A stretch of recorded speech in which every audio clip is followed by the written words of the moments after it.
Mano vardas yra Aidas, dirbu Viksuose pricing planų komandoje backendo programuotojų ir Viksuose esu 6 metus.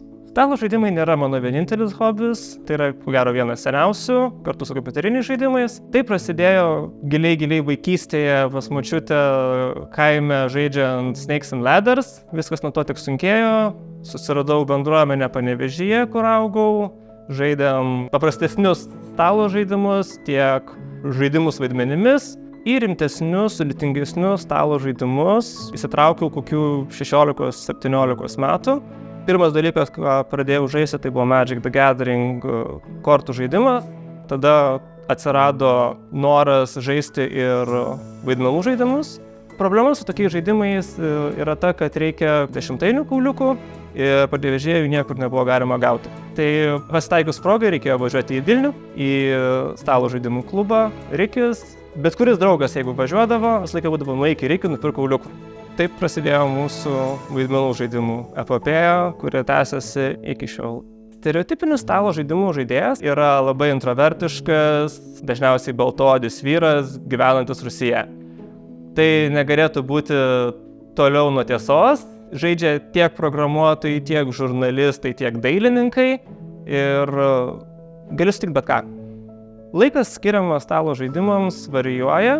Yra savaičių, kuriuose vyksta stalo žaidimų fiesta Rikyje ir tada gali praleisti ir kokį 20 valandų vien sėdėdamas Rusijoje ir ridendamas kauliukus. Kitom savaitėm yra darbas, šeima ir kiti hobiai, tai neskiri iš viso. Bet vidurkį išvedus vis tiek kokios 4-5 valandas tikrai išeinam, jeigu ne žaidimo, tai bent jau skaitimo arba domėjimas apie tai. Pačiuose Viksuose yra netgi Slacko kanalas pavadinimu Board Games LT, kur yra apie 50 žmonių. Pats ne vieną kartą vedžiau Dungeons & Dragons savo komandai.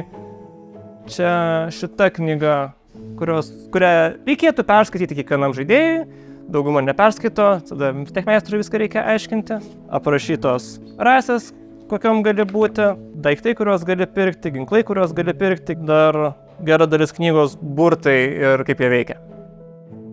Mano šiuo metu mėgstamiausi žaidimai visi turi nenudažytų figūrėlių, kurias reikia susirinkti, susiklijuoti, pasimti mažą teptuką ir nusidažyti, nes žaisti su nedažytom figūrėlėm yra nefasonas.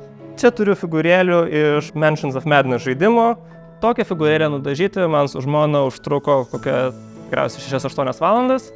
Buvo nuostabi patirtis, kai mes sėdėjom kartu, leidom laiką, šnekėjomės ir tarėmės, kokią spalvą čia dabar reikia nudažyti ir kaip išgauti šitą ombre efektą.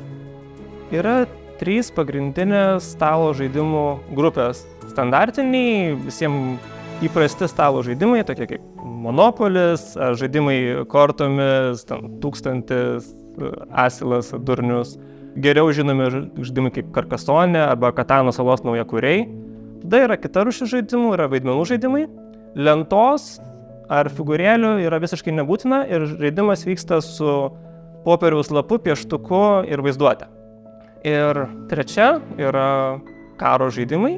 Tai ką mes matome čionais.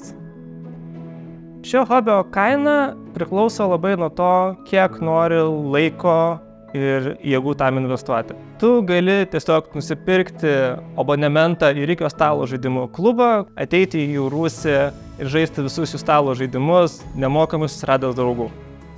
Kitoj pusėje tu gali turėti 10 000 taškų Warhammerio armiją, kur kiekviena figūrėlė kainavo tom nuo 5 eurų iki kelių šimtų eurų. Ir labai lengva atėjus į parduotuvę išleisti 50 eurų 15 mažų dažų buteliukų. Stalo žaidimus žaisti yra smagu, tai yra geras laiko praleidimo būdas. Aš žaidžiu ne vienas, žaidžiu su draugais, žaidžiu su žmona. Tai yra malonumas, tai yra bendruomenė ir į nieką tai nekeičiu.